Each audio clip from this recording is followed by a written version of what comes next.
Bismillahirrahmanirrahim. Assalamualaikum warahmatullahi wabarakatuh. Sahabat sekalian, alhamdulillah, puji syukur kita panjatkan kehadirat Allah Subhanahu wa taala karena kita tetap berada di dalam lindungannya, dan juga salawat serta pujian kita ucapkan kepada baginda Rasulullah Muhammad sallallahu alaihi wasallam. Beliaulah yang telah mengajarkan suri tauladan yang sempurna kepada kita selaku umatnya, sehingga kita mampu membedakan antara ajaran yang benar dan ajaran yang salah. Para sahabat sekalian, di sini saya mempersembahkan sebuah hasil debat dengan seorang pendeta bernama Christian. Dia adalah pendatang baru, dan saya melihat beliau ini mirip-mirip dengan cara diskusinya pendeta Kusnadi. Hanya berasumsi liar, tidak memiliki dalil. Tapi saya berharap semoga kedepannya beliau bertahan di grup debat, sehingga kita mampu untuk memberikan pengajaran yang benar terhadap ajaran Nabi Isa yang mereka kemudian sebut dengan sebutan Yesus. Materi yang kami perbincangkan awalnya adalah materi tentang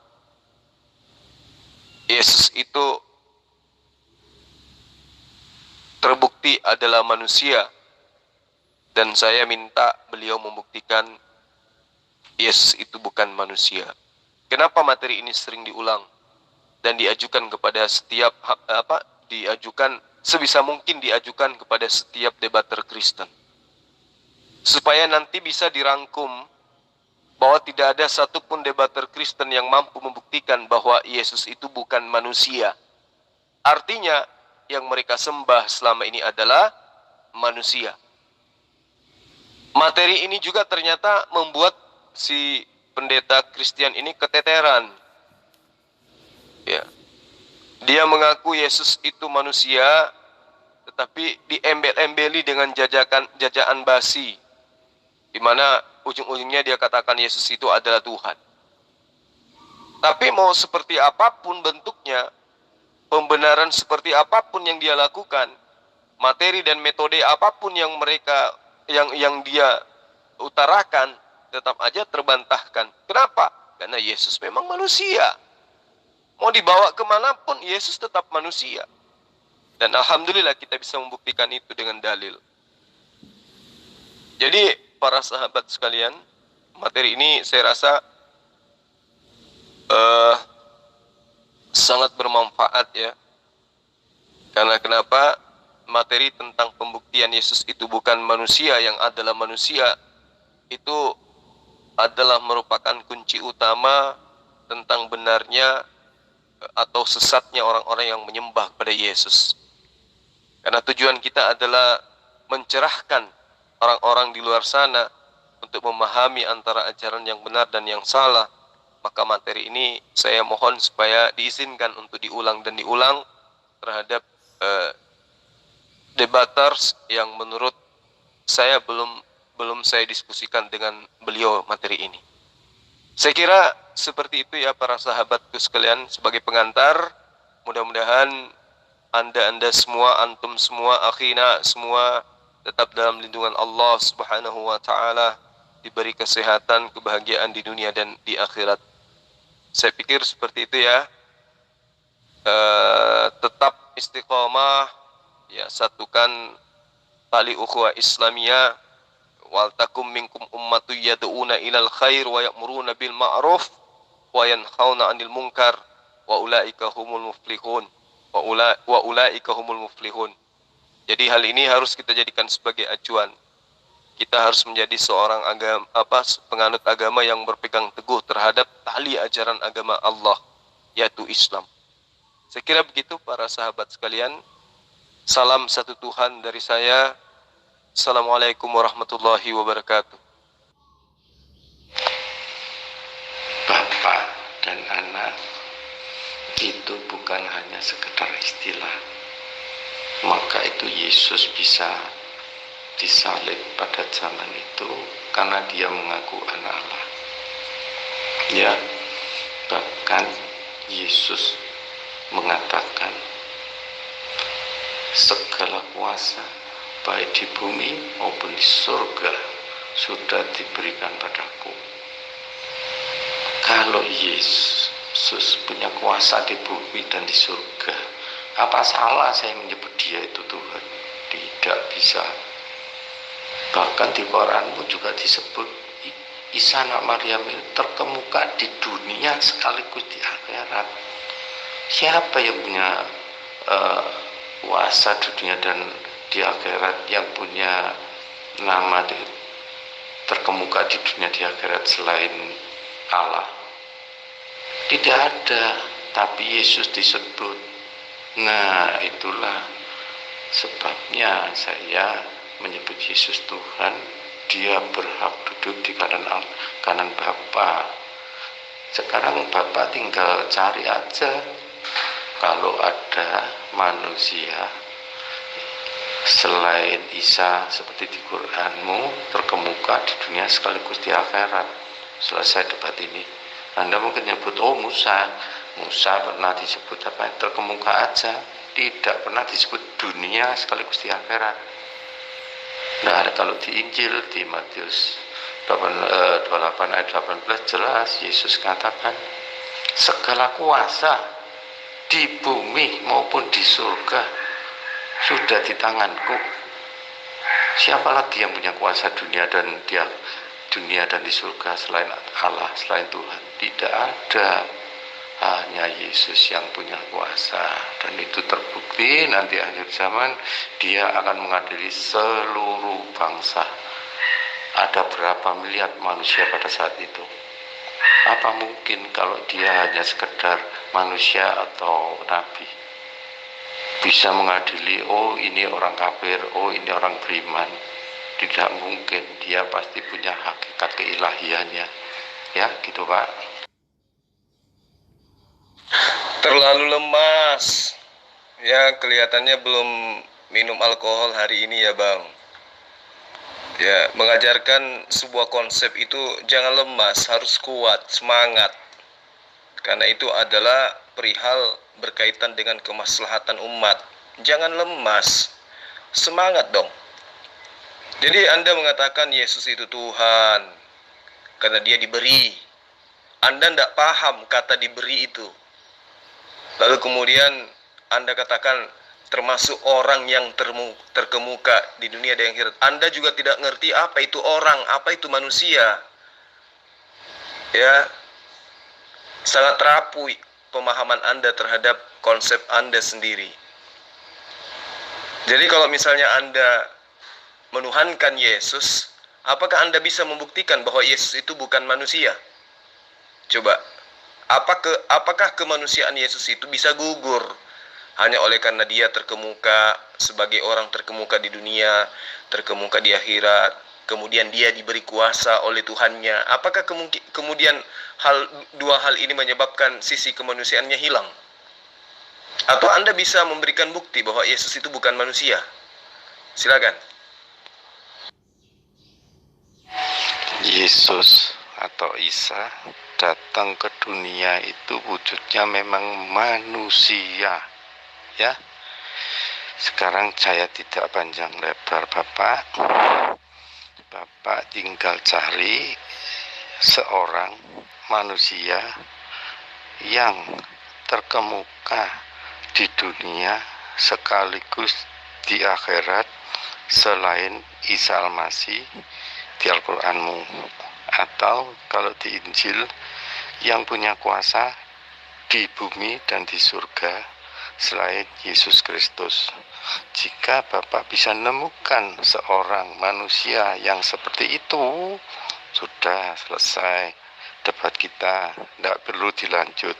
Ya, itu aja, saya nggak panjang lebar. Nah, kalau tidak ada manusia selain Yesus yang terkemuka di dunia, terkemuka di akhirat, lalu kemudian tidak ada manusia selain Yesus yang diberi kuasa di dunia dan di akhirat, apakah kemudian dia bukan manusia? Coba Anda buktikan bahwa Yesus itu bukan manusia. Dari sisi mana Anda bisa membuktikan bahwa Yesus itu bukan manusia? Silakan. Maaf, kebetulan di rumah ada bayi, ada anak. Jadi saya tidak boleh keras-keras. Pelan-pelan asal masuk. Ya, daripada yang keras-keras, kuat-kuat, tidak ada isinya. Tidak ada dalil yang masuk akal, cuma asumsi liar. Buat apa? Lemas, cuma santai, tapi masuk. Ya, gitu Mas. Oke, jadi Anda lemas karena ada anak bayi. Seperti Bunda Maria ketika Yesus masih bayi juga sama. Ya, dia memperlakukan anaknya layaknya manusia, bayi yang tidak berdaya, yang tidak bisa apa-apa. Sekarang saya ingin tahu dari Anda, apakah Anda bisa membuktikan bahwa Yesus itu bukan manusia? Silakan. Kan saya sudah ngomong, Yesus itu datang ke dunia menjadi manusia normal sejati. Ya, tapi kenapa kok Yesus disebut terkemuka di dunia sekaligus di akhirat? Jika ada seorang manusia punya kuasa di bumi dan di surga selain Yesus, ya sudah selesai. Saya cuma minta itu aja, kamu kok repot tidak bisa nemukan. Kalau bisa nemukan itu selesai. Dan terbukti nanti akhir zaman yang datang itu bukan Nabi Muhammad. Yang datang itu Yesus Kristus, atau di Al-Quran disebut Isa Al-Masih, yang mengadili semua manusia. Ya, jumlah manusia berapa yang hidup dan yang mati? Puluhan miliar. Kok bisa dia memisahkan antara iki orang kafir, ayo dihukum, iki orang beriman, diselamatkan? Tidak mungkin. Jika sekedar manusia biasa seperti nabimu bisa tahu, ya pasti dia punya hakikat keilahian. Tapi sudah singkirkan itu keilahiannya. Manusia seorang yang disebut terkemuka di dunia dan di akhirat selain Isa, atau punya kuasa di bumi maupun di surga selain seorang manusia yang bernama Yesus Kristus. Itu aja sudah. Coba cari. Baik, Anda sudah mengakui bahwa Yesus itu adalah manusia. Mau diembel-embeli nantinya sebagai orang yang diberi kuasa, orang yang terkemuka, yaitu ceritanya belakangan. Yang pastinya Anda sudah mengakui Yesus itu sebagai manusia. Saya ingin tahu dari Anda, bagaimana cara Yesus mengajarkan pengampunan dosa kepada Bani Israel? Jawab. Kenapa ini jadi ganti topik ini?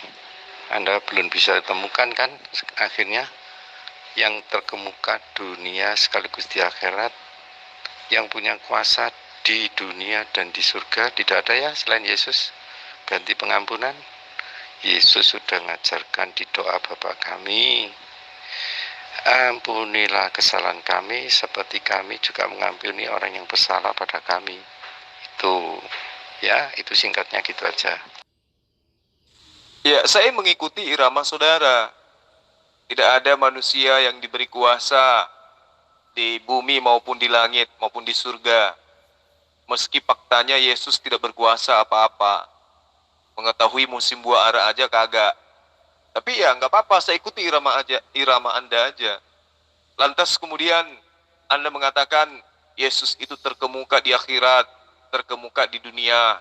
Nggak apa-apa, saya ikut iramanya. Meski ayatnya tidak hanya sampai di situ. Ayatnya mengatakan dan termasuk dari orang-orang, dari golongan orang-orang yang didekatkan kepada Allah. Berarti Yesus itu termasuk di dalam golongan orang-orang. Berarti bukan cuma dia sendiri. Tapi sudahlah, saya ikuti irama Anda. Yesus yang diberi kuasa satu-satunya. Lalu kemudian Yesus yang terkemuka satu-satunya. Nah, lantas apakah kedua hal ini menyebabkan dia bukan manusia? Ayo, apakah Anda bisa membuktikan dia bukan manusia? Bukti apa yang Anda bisa berikan untuk membuktikan bahwa Yesus itu bukan manusia? Silakan. Kenapa ini jadi ganti topik ini? Anda belum bisa temukan kan akhirnya yang terkemuka dunia sekaligus di akhirat, yang punya kuasa di dunia dan di surga, tidak ada ya selain Yesus. Ganti pengampunan, Yesus sudah mengajarkan di doa Bapa kami, ampunilah kesalahan kami seperti kami juga mengampuni orang yang bersalah pada kami. Itu ya, itu singkatnya gitu aja. Ya, kelihatannya memang kamu harus saya sadarkan pelan-pelan. Kamu menggunakan Matius 28 ayat 18. Ya, pertama itu adalah ayat sisipan, tapi nggak apa-apa.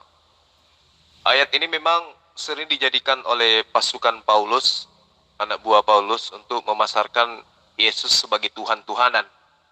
Karena di dalam ayat Matius ini terjelas tertuliskan bahwa Yesus mendekati mereka dan berkata, "Kepadaku telah diberikan segala kuasa di surga dan di bumi."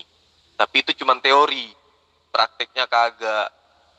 Jadi, saudara harus pahami ya, Anda tidak bisa membuktikan Yesus itu sebagai manusia. Kemudian Anda mencoba untuk mengambil Matius 28 ayat 18.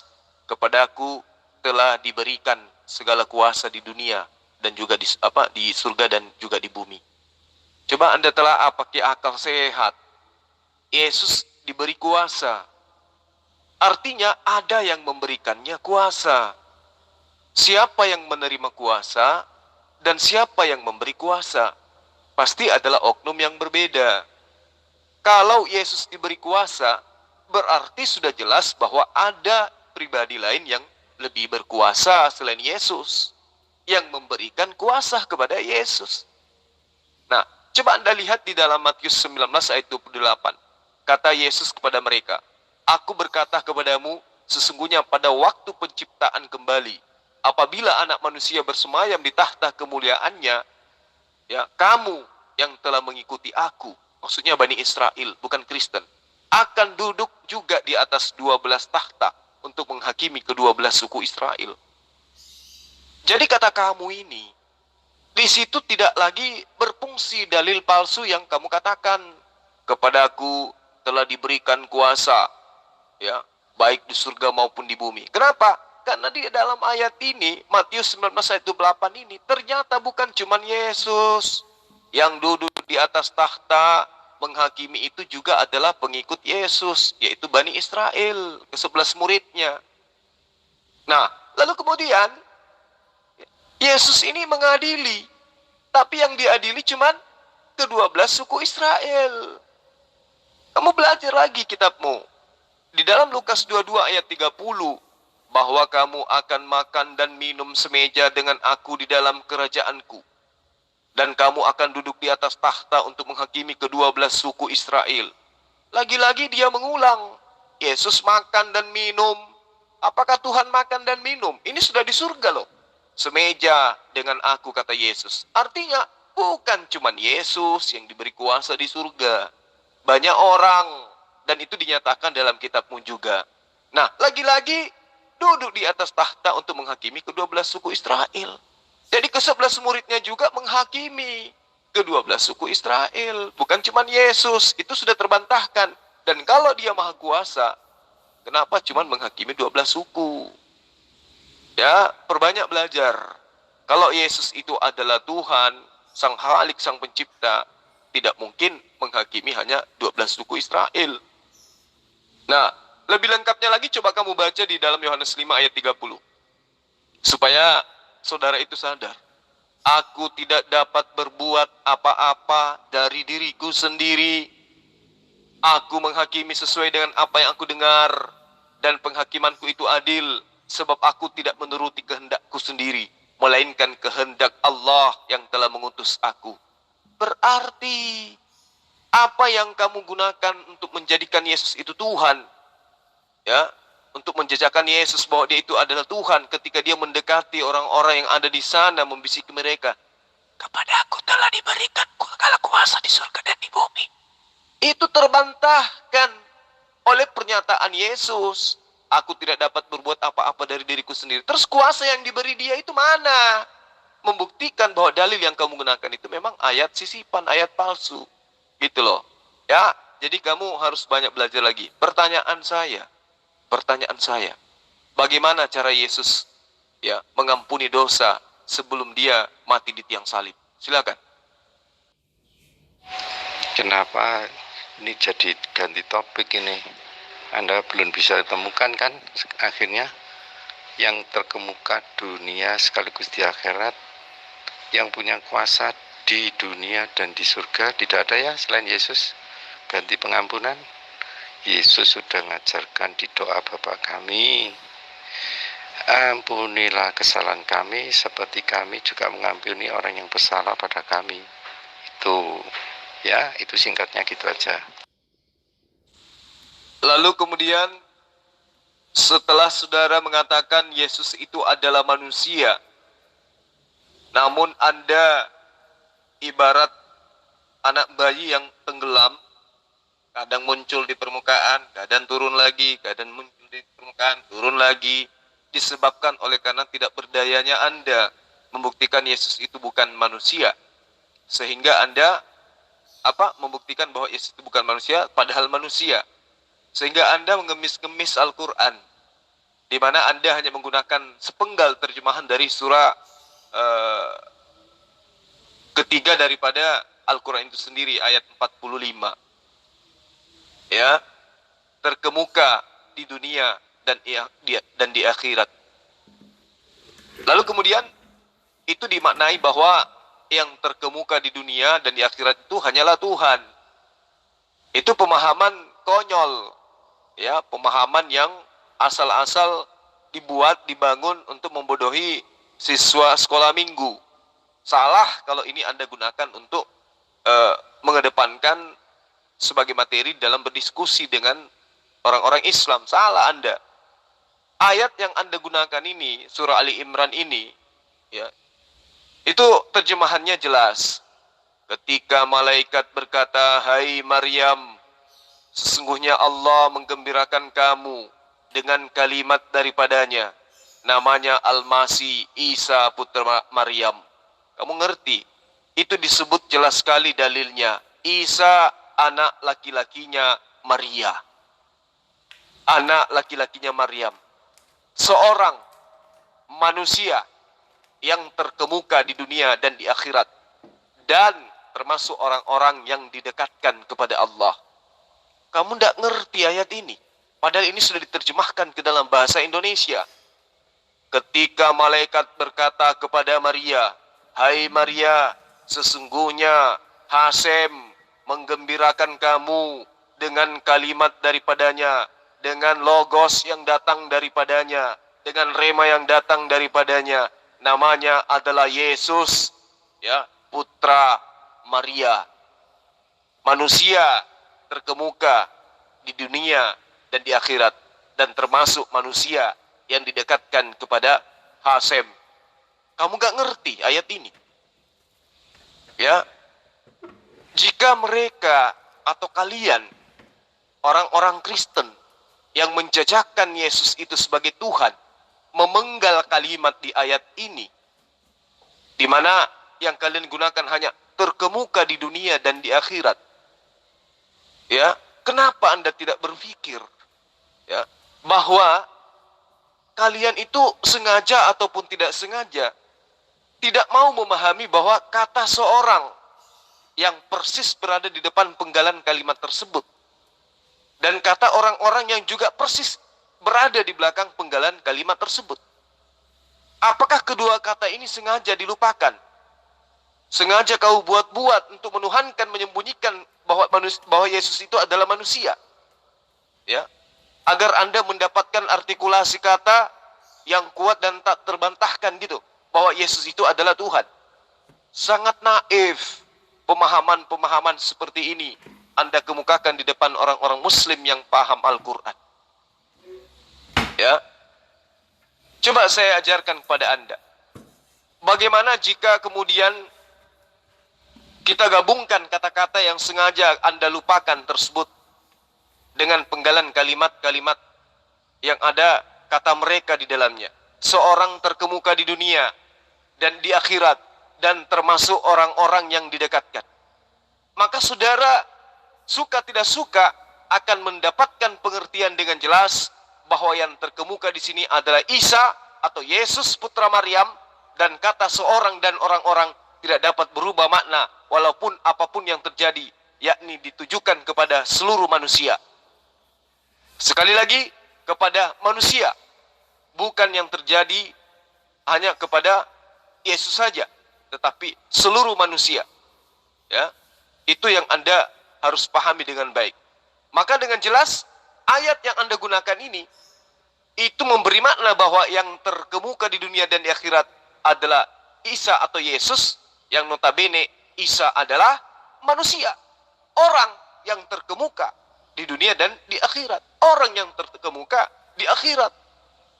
Jadi di ayat ini jelas bahwa Yesus adalah manusia biasa, bukan makhluk lain atau malaikat, apalagi Tuhan. Karena di saat di akhirat, ayat tersebut juga menerangkan bahwa Yesus tetap menjadi manusia, walau dia itu terkemuka di akhirat, bukan berubah menjadi malaikat, apalagi menjadi Tuhan. Ya, jika kamu itu mengklaim bahwa yang terkemuka di dunia dan akhirat hanyalah Tuhan, maka jawabannya sederhana saja. Suruh orang-orang Kristen seluruh dunia menunjukkan dasar atau ayat di Al-Quran yang menerangkan bahwa manusia yang terkemuka di dunia dan di akhirat itu adalah Tuhan.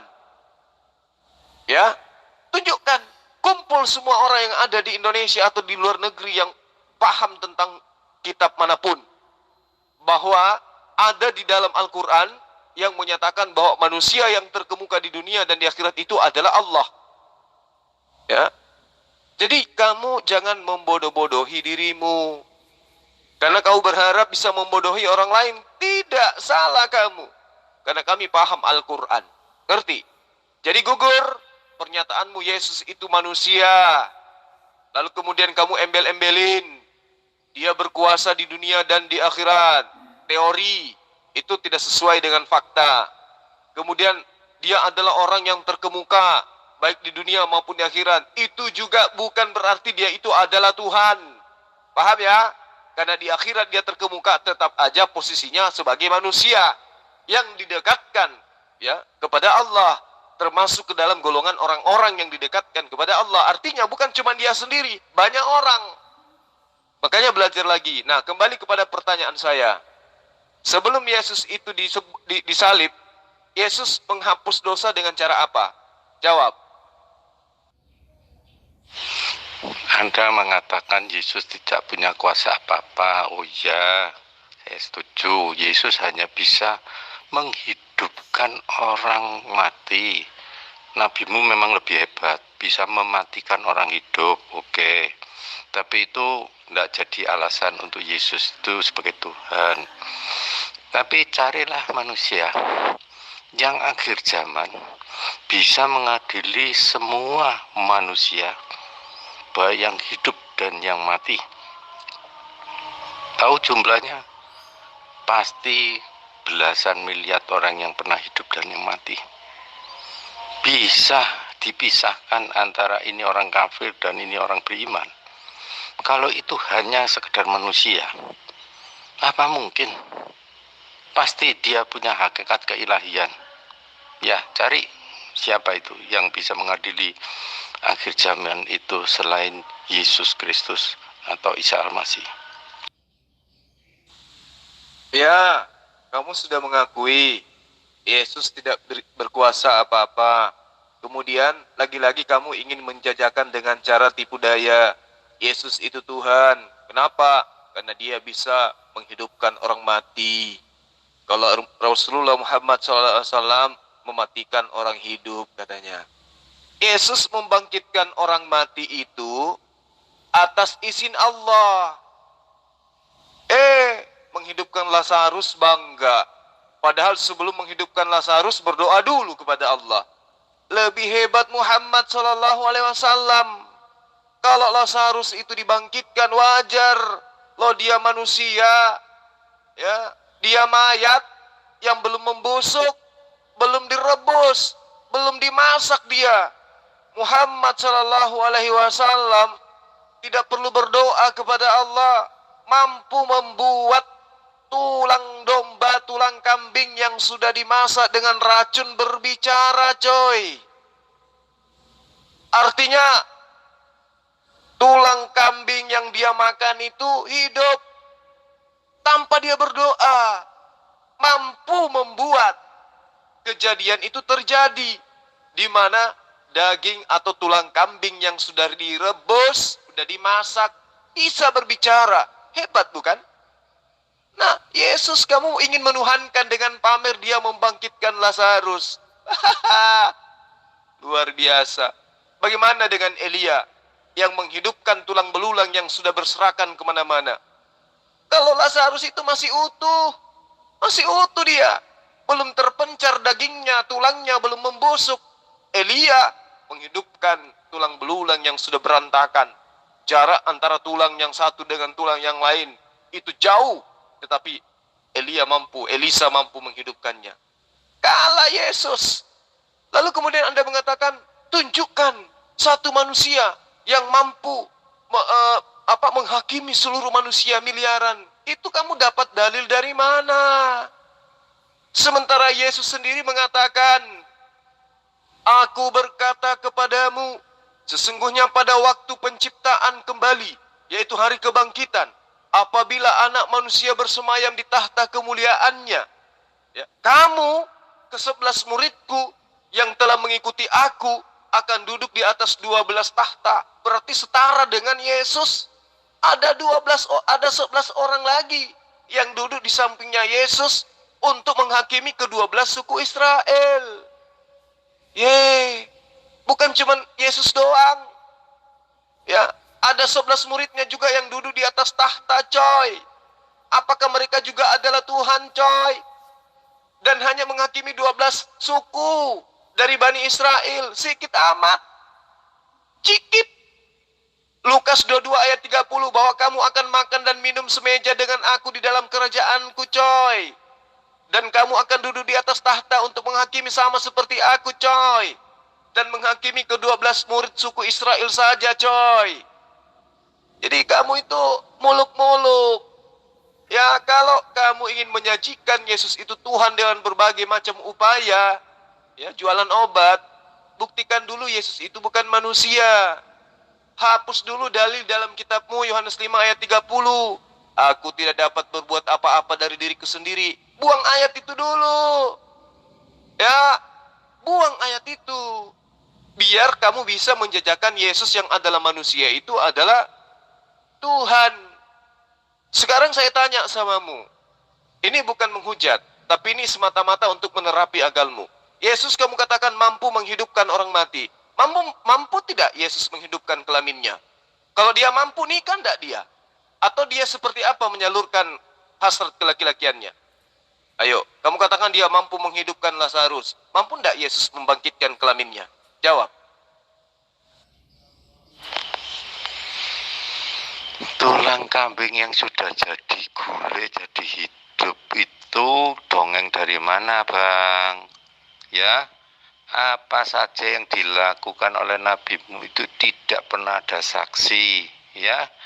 Kalau Yesus itu bangkitkan orang mati, ada saksinya. Yesus naik ke surga, ada saksinya. Lah nabimu, Isra Mi'raj siapa saksinya? Ya, apalagi kambing yang sudah jadi gulai itu bisa hidup itu tidak ada saksinya. Belah bulan gak ada saksinya. gimana bisa dipercaya? Tapi itu tidak jadi patokan untuk ketuhanan Yesus. Saya tadi mengatakan ketuhanan Yesus itu di akhir zaman dia mengadili semua bangsa, semua manusia. Nah, apa bisa ya kalau tidak punya hakikat ketuhanan, jumlah orang saat itu miliaran, bisa dipisahkan antara orang kafir dan orang beriman. Itu ya. Pertama, kamu katakan tentang ya daging kambing yang sudah dimasak, tulang kambing yang sudah digulai itu berbicara. Kamu tanya siapa saksinya. Padahal misionaris Kristen gelombang pemurtadan itu mengawali ya tipu daya mereka dengan mengatakan Muhammad itu mati diracun dengan kisah dia diracun oleh perempuan Yahudi bernama Senap. Dia makan tulang atau daging daripada kambing yang digulai. Hai, kamu mencoba untuk mengingkari sejarah itu ketika kamu tertampar dengan bukti-bukti nyata. Siapa saksinya? Tentu adalah orang-orang yang sesaman dengan Muhammad SAW.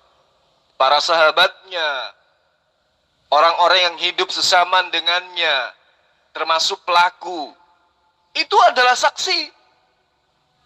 Loh, terus kemudian kau katakan, dari mana kamu tahu kalau mereka menyaksikan? Bukti, sejazirah Arab percaya atas kenabiannya. Percaya atas risalah kedatangannya sebagai rasul. Sampai hari ini orang-orang Arab itu tidak berpaling dari menjadikan Rasulullah Muhammad SAW itu sebagai nabi, sebagai rasul. Saking kuatnya ya kronologis kejadian yang terjadi berdasarkan atas saksi dan penyaksian. Itu yang perlu kamu pahami. Nah, sekarang kamu katakan Yesus itu Tuhan, Yesus itu ini, Yesus itu, dan seterusnya. Siapa saksinya? Oh, banyak. Ada ratusan manusia yang menyaksikan. Di mana tertuang itu? Ya di kitabku. Kitab mana? Gospel. Terus orang-orang Yahudi yang hidup zaman sekarang, apakah bersaksi tentang apa yang Kristen jajakan? Tidak kan? Berarti apa yang kamu sebut saksi, apa yang kamu sebutkan tentang Yesus, itu adanya di dalam iman Kristen saja. Adanya di dalam kitabnya Kristen aja. Ibaratkan tempurung, ya, kodok di dalam tempurung, di dalam tempurung itu aja mutar-mutar. Ya, andai saja apa yang kalian imani tentang Yesus, ketuhanannya dia, keilahiannya dia, membangkitkan orang mati dan seterusnya, itu betul-betul terjadi, maka orang-orang yang sesaman dengan Yesus secara turun-temurun akan mengimani Yesus layaknya apa yang mereka persaksikan. Tapi apa yang terjadi sekarang? Yesus adanya di Nazaret, mutar-mutar di tanah Yudea, mutar-mutar di Galilea. Apakah orang-orang di sana secara turun-temurun mengimani Yesus? Tidak. Berarti apa yang kamu ceritakan itu dusta, bohong. Nah, Rasulullah Muhammad SAW sampai hari ini masih diimani secara turun-temurun. Dari abad pertama sampai sekarang, orang Jazirah Arab mengimani beliau sebagai nabi, sebagai rasul, membuktikan bahwa apa yang diceritakan oleh Al-Quran tentang beliau, apa yang diceritakan hadis tentang beliau, itu adalah benar adanya. Kemudian, kamu katakan di akhir zaman kelak Yesus akan menghakimi. Saya sudah membacakan dalil-dalilnya tadi. Kamu tidak ada dalil yang kamu bacakan. Hanya asumsi dan menjajakan jajanan basi. Di dalam Matius 20 ayat 23, dengarkan baik-baik. Yesus berkata kepada murid-muridnya, kepada orang-orang yang ada hidup sesama dengan beliau, cawanku memang akan kamu minum, tetapi hal duduk di sebelah kananku atau duduk di sebelah kiriku, aku tidak berhak memberikannya. Itu akan diberikan kepada orang-orang bagi siapa oleh Allahku telah menyediakannya. Paham? Coba kamu pikir, kalau Yesus itu adalah Tuhan sesuai dengan apa yang kau katakan, maka yang mempunyai kuasa untuk memasukkan manusia ke dalam surga tentu adalah Yesus. Tapi kenapa Yesus mengatakan, aku tidak berhak. Yang berhak adalah Allah. Ya, jadi kemana perginya otak yang ada di kepala kau itu, kawan? Setelah kau buktikan Yesus itu manusia, sekarang kau memaksakan dia menjadi Tuhan. Dengan embel-embel asumsi, dia akan menghakimi, dia akan memisahkan antara orang beriman dan orang kafir. Berarti kamu sudah menyepelekan dirimu, karena kau akan dipisahkan dengan orang-orang yang beriman. Kamu itu bukan orang beriman, kamu itu orang kafir. Kalau kamu itu orang beriman, maka kamu akan menjadi seorang muslim. Kenapa? Yesus itu hidup mempraktekkan pola hidup sebagai seorang muslim. Syahadat, puasa, sunat, sujud dalam beribadah, menyembahnya kepada Allah. Muslim dia. Lah kamu? Kafir. Berarti kamu bukan orang beriman. Kamulah yang akan dipisahkan oleh Yesus. Kenapa? Tidak setiap orang yang menyeru aku Tuhan, Tuhan, Mar, akan masuk ke dalam kerajaan Allah. Melainkan mereka yang melakukan kehendak Allahku yang ada di surga, Bapakku yang ada di surga. Nah, situ atas kehendak siapa menyembah Yesus? Atas kehendak siapa Anda makan babi? Atas kehendak siapa Anda ibadah minggu? Atas kehendak siapa Anda menjadi orang Kristen, pengikut Paulus? Atas kehendak Allah? Bukan, tapi atas kehendak bapaknya iblis, yaitu Paulus. Belajar lagi. Ya, saya jawab, semua nabi dari Adam sampai Yesus menyembah Allah Bapa. Saya sebut Allah Bapa. Para nabi menyebut Elohim Yahweh. Itu yang disembah oleh semua nabi kecuali Nabi Arab. Ya, Nabi Arab yaitu Allah SWT. Memang beda. Ya, saya juga menyebut Allah yang disembah oleh para nabi. Oleh para nabi itu saya sebutkan Abraham, Ishak dan Yakub. Mana di Quranmu pernah menyebut Allahnya Ismail? Tidak pernah. Yang ada itu Allahnya Abraham, Ishak, Yakub. Itu yang saya sembah. Dan itu diajarkan oleh Yesus. Maka itu Yesus mengajarkan doa Bapa kami. Ya, itu kamu nggak perlu ngajari aku. Sudah jelas, ya. Yesus dikatakan di dalam Yohanes 4 ayat 25, dia itu adalah seorang nabi. Yesus itu adalah seorang nabi. Saya tanya samamu, siapa nama sembahannya Yesus? Jawab. Sudah saya jelaskan, semua nabi menyembah Allah yang sama. Baik itu Adam, Musa, Abraham, Ishak, itu sama. Yang disembah itu sama. Beda dengan Nabi Arab. Nah, itu baru beda. Iya. Ya. Ini saya tanggapin. Yohanes 4:25, Yesus itu adalah nabi. Kamu mau mengakui bahwa Yesus itu menyembah kepada Allah yang sama dengan Allah yang disembah dengan Adam? Gimana? Yesus pada waktu di dunia, dia menyembah Allah yang sama disembah oleh semua nabi. Ya, tapi kamu harus tahu, ya, fasenya itu ada 3 yang sudah terjadi. Yesus sebelum turun menjadi manusia, saat Yesus turun menjadi manusia, saat Yesus kembali ke Allah Bapanya, ke hakikat semula. Nah, di sini kesalahpahaman Kristen tahunya hanya fase kedua ketika Yesus jadi manusia. Itu saja.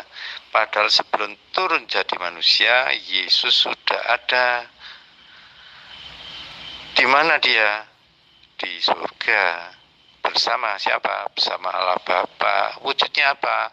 Sang Firman, Sang Logos.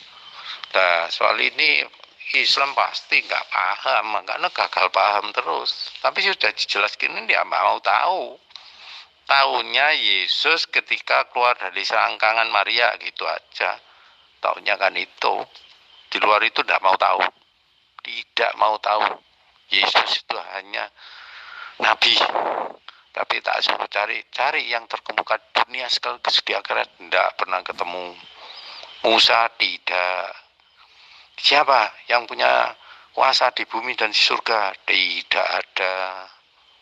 Siapa manusia yang bisa mengadili dunia pada akhir zaman? Semua bangsa.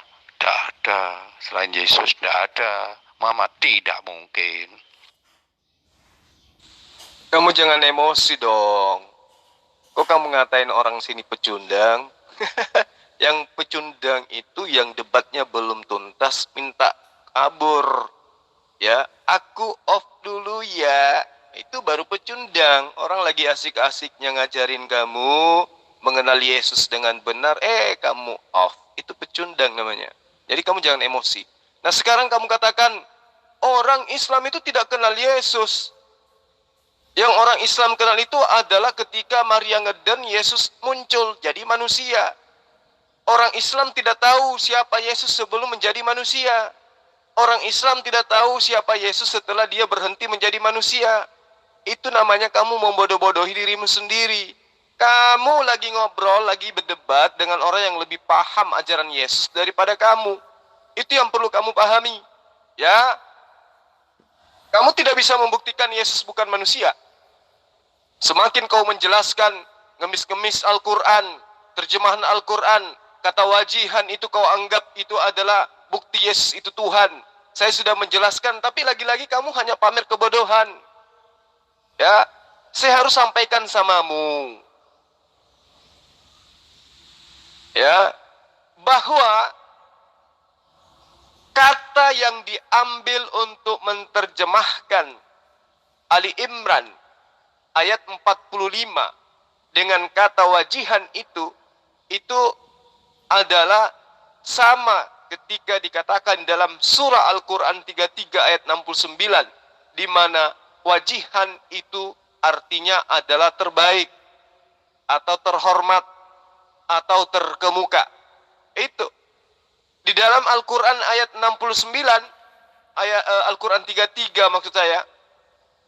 Ya, di situ Musa juga disebut sebagai wajihan.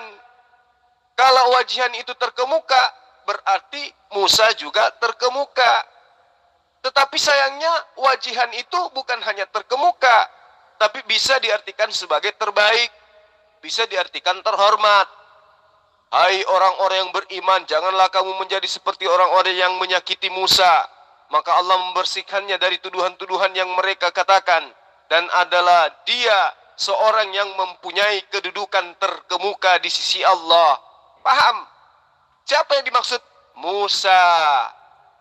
Makanya umat Islam itu tidak akan pernah mungkin menyembah Yesus. Walau dikatakan terkemuka, terkemuka, terkemuka, terkemuka. Kenapa? Kedudukannya tetap saja manusia.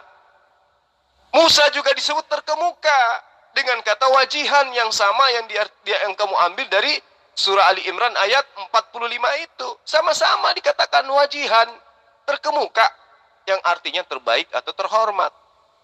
Jadi kamu perlu banyak belajar. Ya, Anda katakan Yesus itu harus kamu tahu. Kawan, Yesus itu selama-lamanya hanya duduk di sebelah kanan Allah. Tidak pernah dia berubah menjadi Allah. Ya, dia duduk setara dengan murid-muridnya. Itu yang perlu kamu pahami dengan baik. Yesus terangkat itu dengan sisi kemanusiaannya, jasadnya. Roh dan jasadnya naik terangkat ke sorga, ke langit. Artinya dia tetap saja manusia. Kamu harus pahami itu. Lalu kemudian kamu belajar kitabnya Bani Israel, cukup terjemahannya. Bahwa Allah atau Hasem itu tidak akan pernah mungkin dibentuk dalam rupa manusia, dalam rupa merpati dan seterusnya.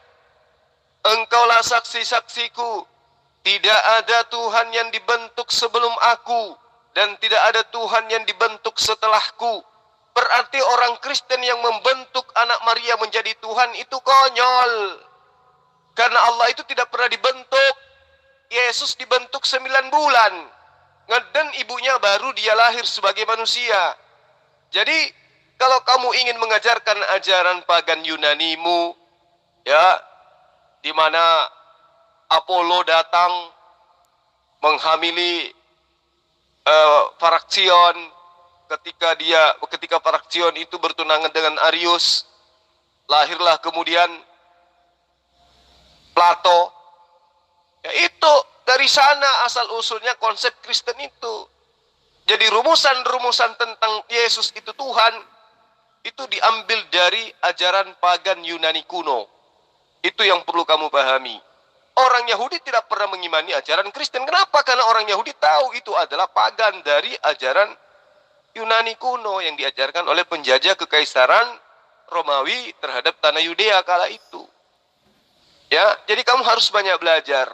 Mau kau seperti apapun katakan tentang Yesus, dia tetap manusia. Dia manusia. Sementara Allah itu bukan manusia dan bukan anak manusia. Ya, kamu belajar lagi. Masya Allah.